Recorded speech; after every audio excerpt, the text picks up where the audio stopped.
Bon allez, c'est parti, bienvenue dans le point du lundi matin, nous sommes le lundi 26 septembre. Comment ça va mes maboules? Tout le monde va bien? Ça se passe bien? J'ai très mal dormi, j'ai très mal dormi. Il m'est arrivé un truc, puis je me suis dit, mais non, je peux pas leur parler de ça. Mais, mais pourquoi? On est tous là pour ça en fait, que je vous parle de ce genre de truc. Non, je sais pas si ça vous l'a déjà fait, mais je crois que je me suis tapé une infection urinaire. Non, c'est pas drôle. Rigolez pas, c'est pas drôle. Mais quand je me suis mis au lit, déjà ça a commencé 1 heure avant que j'aille au lit. J'arrêtais pas d'aller aux toilettes, mais sans forcément faire pipi. J'avais juste cette sensation d'avoir envie de faire pipi tout le temps. Et du coup, je buvais, j'arrêtais pas de boire de l'eau pour aller en vrai faire pipi. Je crois que j'ai réussi à m'endormir à 3 4 heures du matin. Et là, ce matin, c'est fini. Donc je sais pas si si un urologue écoute le point du lundi matin, ce serait cool de me dire ce qui s'est passé.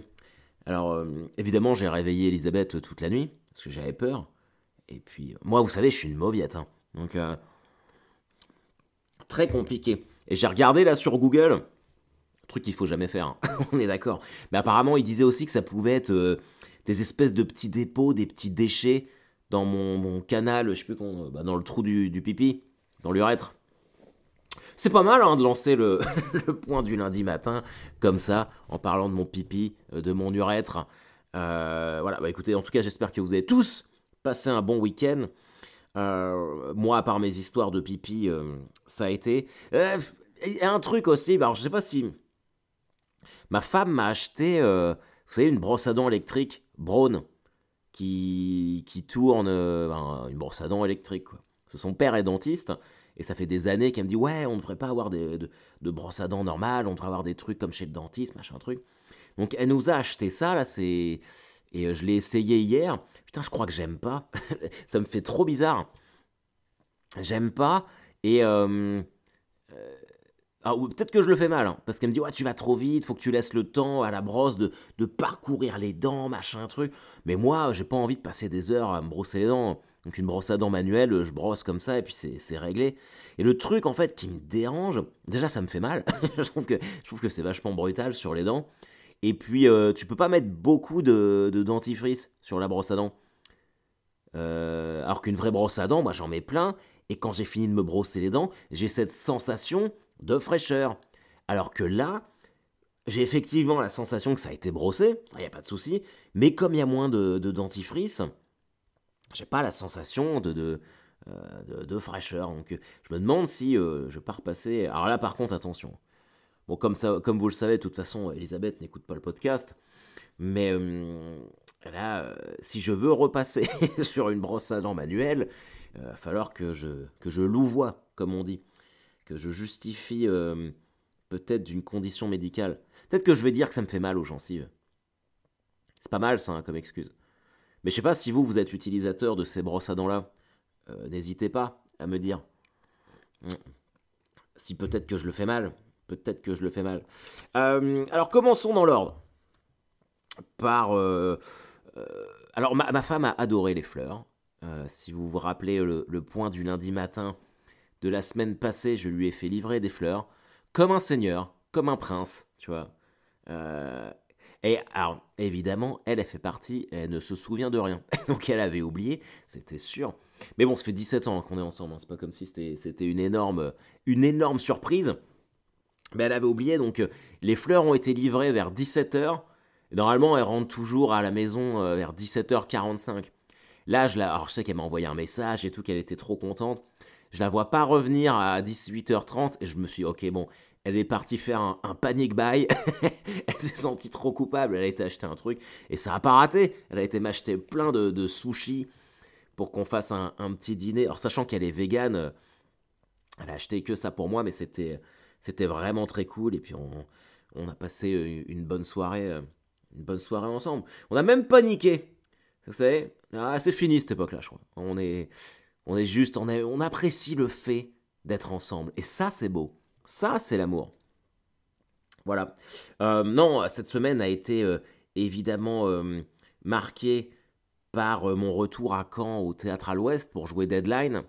Alors, il y a eu deux dates. Il y a eu le vendredi et le samedi. Euh, alors, c'était pas complet à chaque fois. Parce que je crois que la capacité, ça doit être 180 de la salle. Et j'ai dû faire, il me semble, 105 le vendredi et 98 le samedi, un truc comme ça. Sans compter les invites, hein, en payant. Donc avec les invites, on est genre à 110 et puis 102, un truc comme ça. Euh, alors je me posais la question quand même, je me disais ouais peut-être que 2 soirs de suite ça fait beaucoup pour moi par rapport à ma notoriété. Mais en vrai c'est cool parce que ça veut dire qu'il y a des gens qui n'auraient pas pu venir. Euh, et j'en parlais avec Verino de ça. Et il me disait mais non mais tu sais, il fait moi au début... quand j'ai commencé à doubler les dates, je me suis rendu compte qu'en gros, c'était les mêmes jauges chaque soir. Et à Rouen, c'est vrai que ça a fait pareil.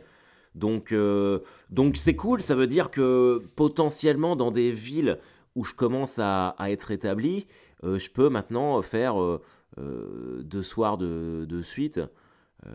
Des villes de taille moyenne, j'entends. Parce que si...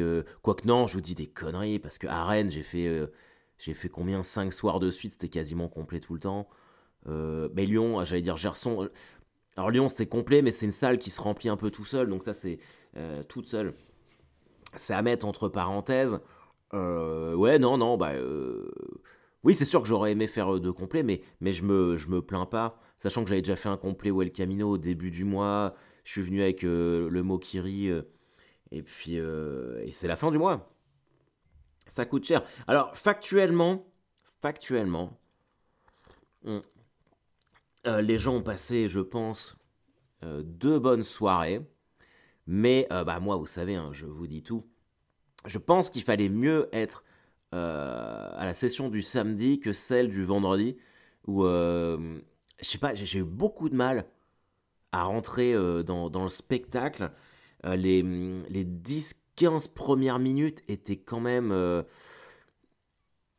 je vais pas dire timide parce que les gens riaient, mais ça riait quand même moins que de coutume. Pourtant, j'ai quand même fait du solide, hein, parce que dans les 15 premières minutes, il y a massage. Donc, je vais te chercher une serviette pour t'essuyer les pieds. Toute la partie sur les États-Unis avec Vérissure.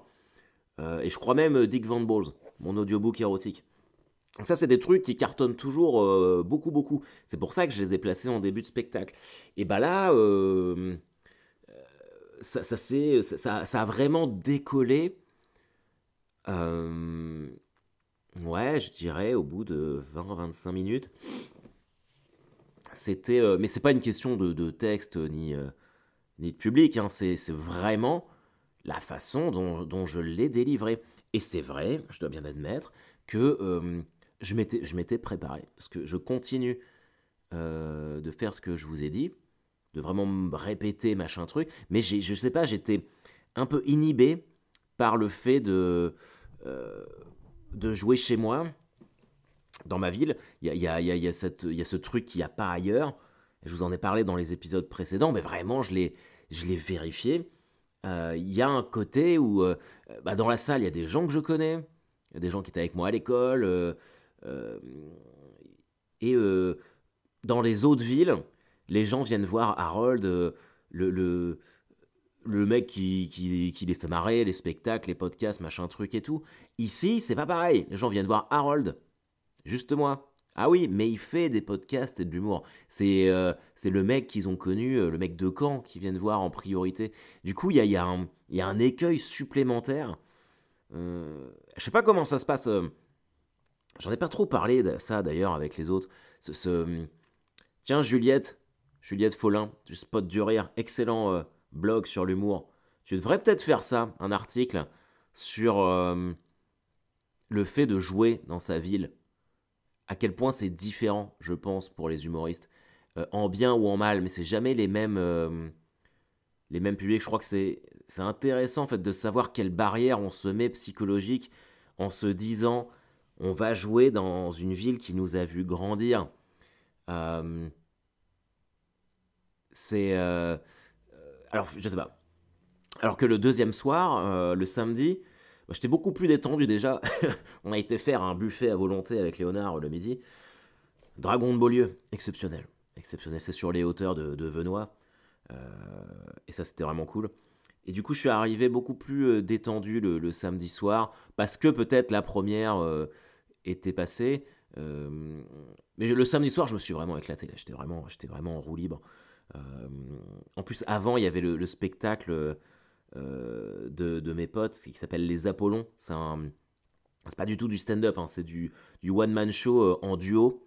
Et à chaque fois que je vais en festival, bah là par exemple, je vais jouer en Suisse vendredi prochain, ils sont là. Chaque fois, on se croise, mais ils jouent toujours avant moi.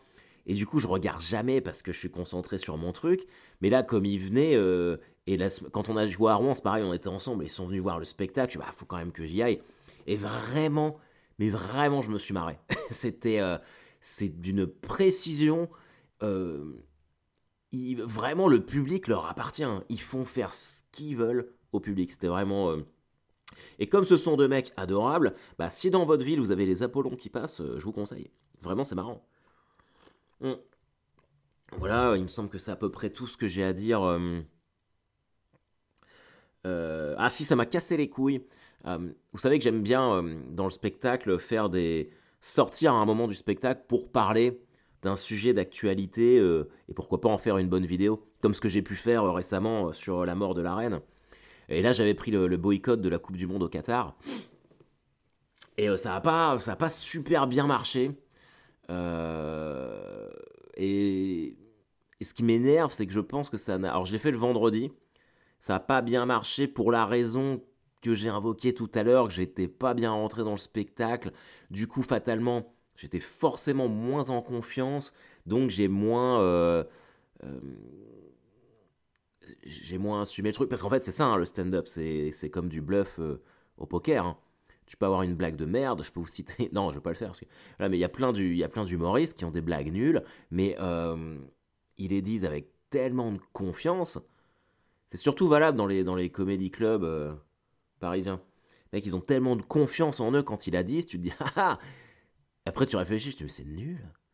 Bon, bah, ça, moi, j'ai pas. J'y arrive pas. Les mecs, je les admire pour ça. Il y a des mecs qui sont indestructibles sur scène. Moi, je peux vite m'ébranler dès qu'il y a un peu de confiance qui disparaît. Et je pense que ce truc-là du boycott de la Coupe du Monde, euh, voilà. Mais bon, enfin, globalement, voilà, on en termine sur Caen. C'était, j'ai quand même été vachement touché aussi. C'est ça aussi, j'ai mon hyper émotivité, mon hyper sensibilité, le fait que les gens viennent, que ce soit ma ville. Je sais pas, c'est bizarre. Il y a un truc. Avant, j'adorais venir jouer à Caen. C'était vraiment, ah bah tiens, les gens vont être cool parce que je suis là. Maintenant, c'est la ville que je redoute le plus. Or, El Camino. Mais El Camino, c'est mon laboratoire. J'y vais qu'avec du test. Les gens viennent pour ça. Et puis vraiment, j'ai l'impression de jouer dans ma chambre, quoi. Donc c'est pas pareil. Mais voilà, bref. Les défaites du week-end. Parlons de nos équipes qui ont perdu. Attendez, bougez pas. Je me suis replacé le dos. J'ai un petit coussin dans mon fauteuil maintenant quand j'enregistre le podcast. Ne me jugez pas. Voilà, c'est comme ça. J'aime bien prendre soin de ma petite personne. Les Jets ont perdu. Bon bah ça, voilà. Voilà. Alors il y a des gens, parce que j'ai fait une vidéo l'autre jour, et il y avait donc dans mon bureau, puis on voyait un fanion des Jets. Donc les gens, il y a deux personnes qui m'ont dit c'est quoi comme équipe les Jets. Alors moi je suis un énorme fan de football américain. Et les Jets, donc c'est l'une des deux équipes de New York. Alors, et c'est pas pour ça que que je les aime. Je les aime pour une histoire de quarterback. Ma femme est. Je vais essayer de faire court pour pas être loup. Ma femme est du Wisconsin. Et l'équipe là-bas, c'est les Green Bay Packers. C'est l'équipe dans notre belle famille, tiens. Avec Patrick Duffy, Frank Lambert. Et quand je l'ai rencontré, que j'ai rencontré son père qui m'a initié au football américain, évidemment ils m'ont dit ah, c'est les Packers, machin truc, énorme franchise les Packers, grosse équipe. Et en fait j'adorais leur quarterback Brett Favre qui joue dans Marie à tout prix par exemple. Et lui quand il était vieux, il s'est barré aux New York Jets. Donc comme j'adorais ce joueur, j'ai commencé à suivre les New York Jets. Et il est resté 1 an. Après il est parti aux Vikings, mais qui était l'équipe rivale des Packers. Mais comme moi, je suis pas américain, je peux choisir l'équipe que je veux. Et je sais pas, le côté les Jets, ça me plaisait. Et il se trouve que vraiment par coïncidence, parce que les gens pourraient me dire, bah oui, mais t'as pris ça pour ça. Mais tout, enfin pas tous, mais énormément de comiques américains, de personnes du stand-up, sont pour les Jets. Que ce soit Adam Sandler, Kevin James. Là, je voyais, il y avait le Ralph Macchio, le mec qui joue le Karate Kid dans Cobra Kai. Enfin, tous ceux du New Jersey, ils roulent pour les Jets. Larry David, celui qui a écrit Seinfeld, bah, d'ailleurs Seinfeld aussi, Jerry Seinfeld. Euh, donc voilà, il y a, ça devient presque drôle parce que les mecs perdent tout le temps, c'est vraiment une équipe de merde. Même Louis C.K., j'aime pas faire du name dropping, mais un jour je parlais avec Louis C.K. de football américain, et lui il me disait qu'il aimait pas trop, parce qu'il est fan de boxe, et il me disait mais j'aime bien les Jets parce que c'est intéressant, ces gens qui ne gagnent jamais. Donc voilà, on avait cette conversation à la fin. Bref, voilà, le Fagnon, les Jets, c'est une équipe de football américain, et ils ont perdu. Tout comme l'équipe de France a perdu hier. Alors, on est le 26 septembre, il est 10h10, vous pouvez me noter, quote, comme on va dire. La Coupe du Monde, c'est dans 2 mois. Je pense pas qu'on passe le premier tour. Blessé ou pas blessé, parce que là on va dire oui, mais on a joué avec plein de blessés. Le karma, c'est impossible. Je pense qu'on va pas passer le premier tour. Je vois même un truc un peu à la. Alors pas forcément 2010 parce qu'il y avait eu la grève. Là, je pense pas que l'ambiance soit mauvaise, c'est plus une question de niveau. Je pense plus un truc à la 2002. On gagne, on commence par l'Australie. Vous allez voir, on note, hein, notez les trucs. Je dis Australie, on fait un 0-0, tout moisi. Surtout que la France fait souvent des 0-0 en entrée de compétition. Après, on va se taper le Danemark, qu'on a joué hier. On peut dire oui, mais on avait une équipe B, machin. Non, je pense que le Danemark, c'est plus fort que nous. C'est pas une petite équipe, hein, le Danemark. C'est vraiment. Ils ont gagné l'Euro aussi, bon, en 92, mais le dernier Euro, ils étaient demi-finalistes. Ils ont des super joueurs. Je pense qu'ils vont nous taper. Et on va se retrouver dans l'obligation de battre la Tunisie au dernier match. Vous savez, ça va être un de ces matchs, oui, la France peut encore se qualifier si elle bat la Tunisie, et on va perdre 1-0. Et ce sera la fin de l'ère Didier Deschamps et l'arrivée au pouvoir de Zizou. Donc on verra, mais ouais, pathétique. Alors le truc, je sais pas si ça vous le fait. Je sais qu'il n'y en a pas beaucoup qui aiment le foot, mais bon, quand c'est l'équipe de France, les gens suivent toujours plus ou moins un petit peu. D'ailleurs, putain, mais je suis... J'ai vu ça. Je joue à Auray, Théâtre à l'Ouest d'Auray, en novembre, le soir de France-Danemark. J'ai vraiment pas de chat. C'est un samedi soir. Alors bon, ça joue à 19h. Après, enfin, j'ai pas de chat, mais je dis ça surtout pour moi, parce que par expérience... Quoi que là, c'est de la Coupe du Monde, quand même, c'est compliqué, mais je sais que les gens qui s'en branlent du foot, ça les empêche pas d'aller voir des spectacles. Mais surtout si on continue d'être nul comme ça, mais je sais pas. Mais je crois que ça se joue à 19h et que je dois jouer à 21h, donc c'est jouable. Si vous êtes à Auray, c'est jouable. C'est jouable, venez, venez, venez. D'ailleurs, en parlant de ça, bon, les défaites, on a passé. Je serai à Sens. Je sais que j'ai beaucoup de maboules du côté de Sens et Auxerre. Et je vous en remercie. Je vous en remercie, les amis. Vous n'êtes pas sans savoir que je viens le jeudi 27 octobre dans le petit Comedy Club que les organisateurs du festival Le Sens de l'Humour ont créé. Je viens tester de la nouvelle blague. Comme j'ai pas encore 1 heure et que c'est un Comedy Club, je viens avec 2 amis. Donc je viens avec Avril et avec Emma de Foucault. Si vous êtes des assidus du Point du lundi matin, vous savez que j'en ai déjà parlé, ce sont des humoristes qui me font vraiment beaucoup rire. Et en plus, c'est des gens que j'aime bien. Donc on va se faire un 3x30, tous les 3. Ça va être très cool. Je sais qu'il y a presque plus de place, parce que les gens ont déjà beaucoup réservé. Et vraiment, merci, merci, merci. C'est très très cool de votre part d'avoir poussé. Voilà, merci. Merci, merci, merci. Et puis voilà, qu'est-ce que je peux vous dire Je voudrais faire un site internet. Je voudrais faire un site internet pour vendre des goodies, écrire une newsletter. Alors Verino m'a filé un site là qui s'appelle Sending Blue, où apparemment on peut envoyer des newsletters, des nouvelles par mail aux gens pour qu'ils sachent que je passe dans le coin, machin truc et tout. Mais l'idée... Alors je me lance dans le marketing, par exemple à Caen, j'avais placé des QR codes dans le théâtre pour que les gens aient direct mon profil Instagram pour s'abonner. Alors vous allez vous dire, ah bon? Eh ben ça, franchement, ça a super bien marché. J'ai dû prendre 60 followers en un soir, quoi. Donc je sais que je déteste ça, moi aussi. J'ai horreur de ça.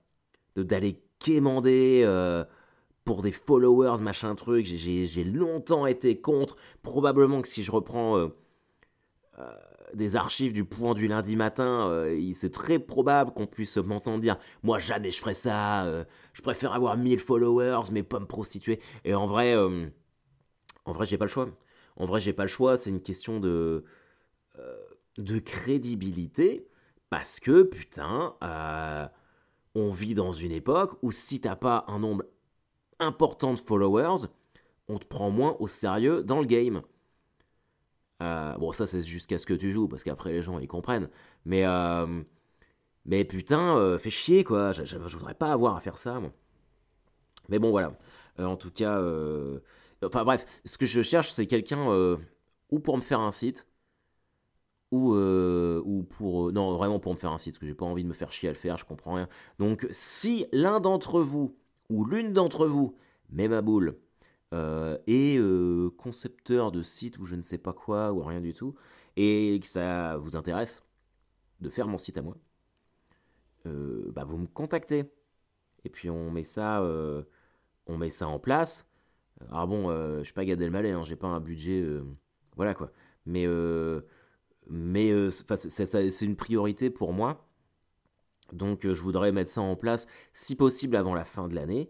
Donc si quelqu'un, ou si vous connaissez quelqu'un, n'hésitez pas à le guider vers moi. Parce que je voudrais un espace à moi, quoi.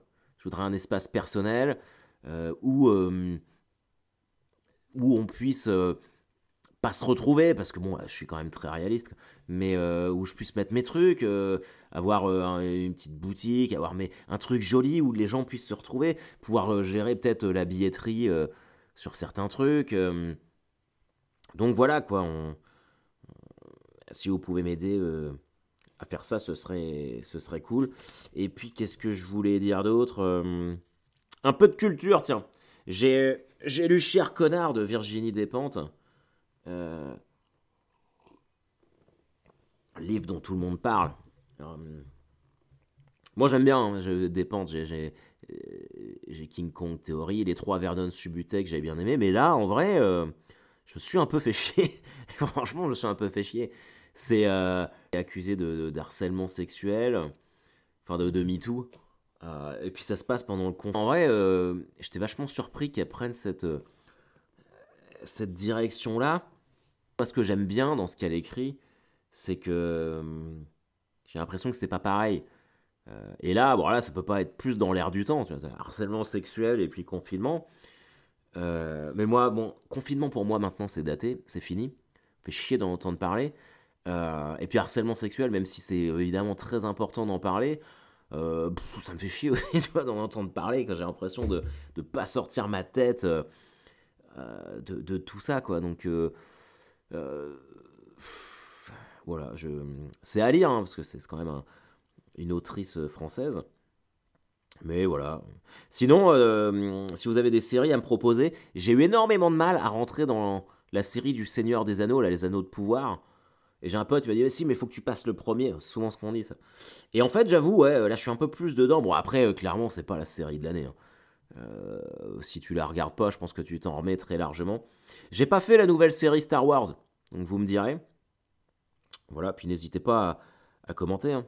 Et puis à me dire, d'ailleurs, ça me fait marrer parce que surtout sur Facebook, euh, quand je vois les commentaires, il y a commentaires pertinents, donc c'est par défaut, et il y a l'option mettre tous les commentaires.